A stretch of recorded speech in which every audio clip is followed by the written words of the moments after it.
I'm a big believer in the 5% mentality. I haven't always been, though. 5% mentality basically is a person that's willing to do whatever it takes to reach his goals. Took a lot of adversity and perseverance to get to where I am today. I refuse to just be a survivor. I will thrive. I'm Emma Isaacson. I was a former D1 goalkeeper. I was prior service in the Air Force, and I'm a 5% bodybuilder.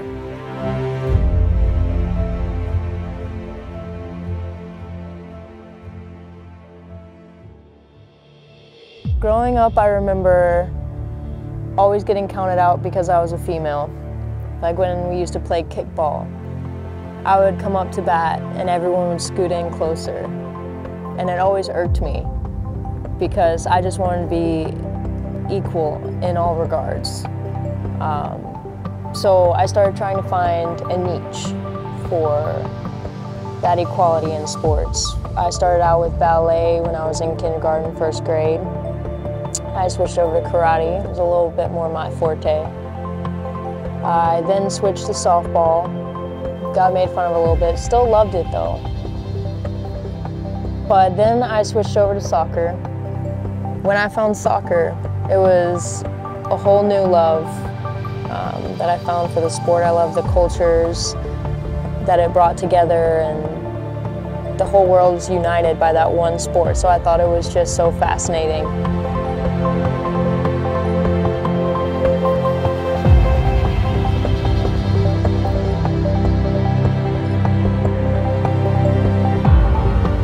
As I continued to play though, I started accumulating some injuries. When I was 14, 15, I got turf toe. Then I tore my PCL the first time and tore my AC joint in my shoulder for the first time, so my whole right side was kind of bum. During junior year, after the turf toe, my high school soccer coach started getting me in contact with this one coach at the University of Mobile. And I went down for a recruit visit. I really enjoyed the atmosphere. It was fun. It was closer to the beach, so that was nice. But to be completely honest, I chose school pretty quick. I took longer to pick out the cleats I was going to wear for preseason than I did the actual college I went to. But it was a Southern Baptist school in Alabama. I retore my PCL first week before the game, and I retore my shoulder in practice a few months after that. I was red-shirted with an injury.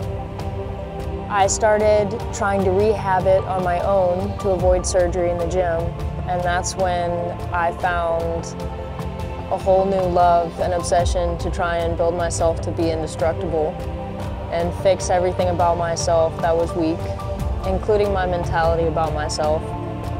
Because at that time I was just a shell of a human being and the shell was broken.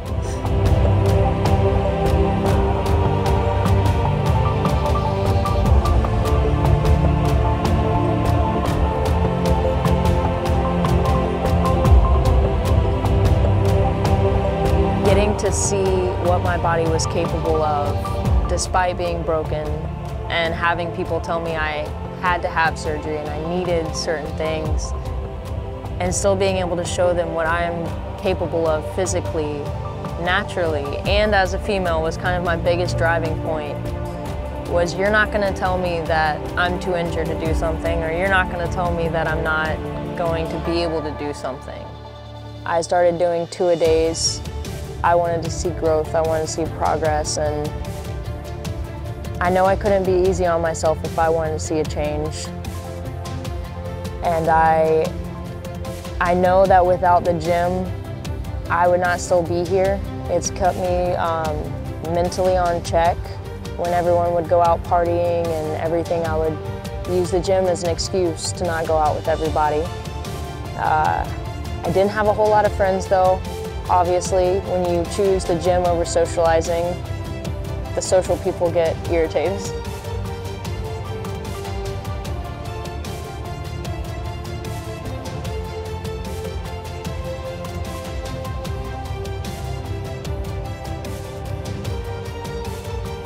But yeah, no one was really there to cheer me on or like get me through stuff.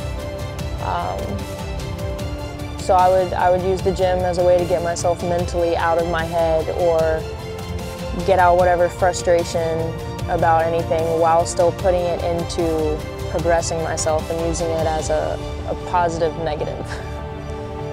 And it's the cheapest mental therapy, to be completely honest.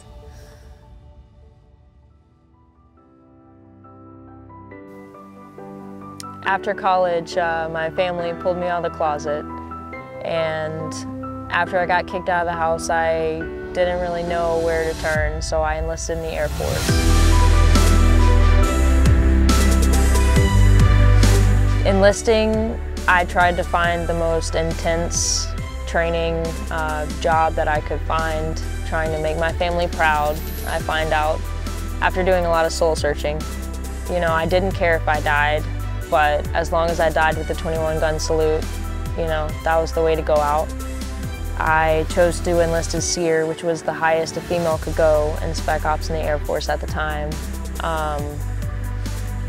It was purely just based on trying to get myself pride and my family's name and, you know, have my parents brag about me for once, maybe show up. Yeah, no, that's about it. I guess I just wanted the support, and no one else in my family had been in the military before, so it was kind of me trailblazing on my own.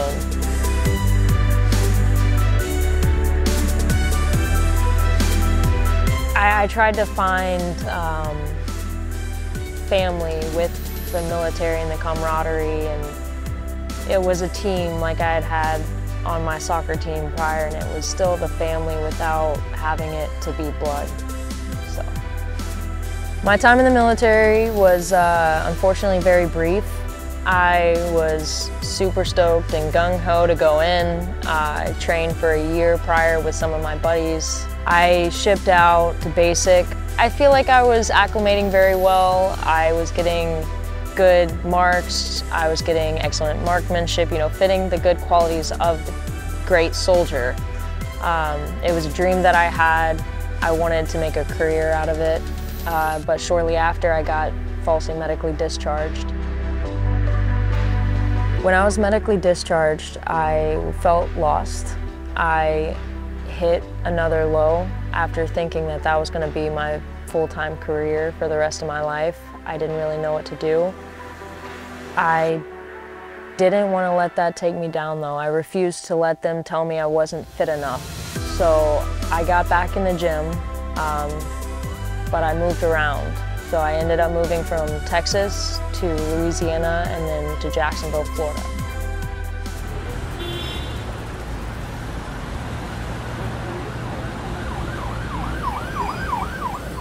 When I moved to Jacksonville, my mental state was not in a good place. I didn't take the discharge well. I stayed in the toxic relationship that I was in for another year or two. I ended up going to a therapist, getting out of that toxic relationship. I found myself struggling with depression, anxiety, and anorexia at one point. And I had to try and get my mental state back when my gym friends pulled me aside and they talked to me about their concern for my health. They knew that deep down there was a lot more going on, and I was in the gym and I was going through the motions. It just took cutting all the negativity out of my life to finally get myself reset. I had to learn to be selfish, and I had to learn to take time for myself, and that it's okay at this point in my life. Not everyone close to you wants to see you succeed. It was hard for me to cut people out. When I did, I found a lot more quality people surrounding me, and they've helped me get to where I am today. 5% being included.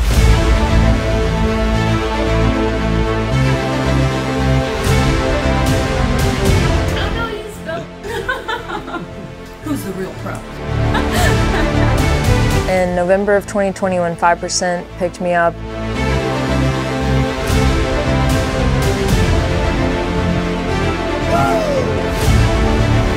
I was completely turning around my life. I had focused more about getting better on the inside and putting better out, putting more positivity out into the world. So it was such an honor and a blessing to be able to work with the team that I used to look up to, the 5% team that had that mentality of it didn't matter where you came from, how you got it, you were just gonna do whatever it fucking took. Do whatever the fuck it takes to reach your fucking goals. The 5% mentality just stands for the 5% of us all around the world that'll just give whatever it takes to get success. I'm Sam, I'm Emma's girlfriend, and over the last year watching her grow and push towards being an amazing part of the 5% team has really been inspiring. And the 5% team has just been truly supportive of everything that she's been taking on. I couldn't be prouder of her and everything that she's accomplished so far, and I'm stoked to see what else she can do. Now getting to be a part of the team, I am motivated every day because I get to be with the big dogs. I get to be with the people that I get to look up to, the people that are experienced, the ones that I can trust and call family. And just knowing that I have anyone to just call up or text anytime I need anything. They do checkups on me just to make sure that I'm good. If I have issues, they offer advice. I couldn't ask for a more supportive team, and I'm completely honored and just so stoked to be able to call myself a 5% athlete. And it's been a dream come true, and it just gives me that motivation to just go a little bit further every freaking day. And I just want to keep getting bigger and better every day. That's the whole goal. Size is the prize.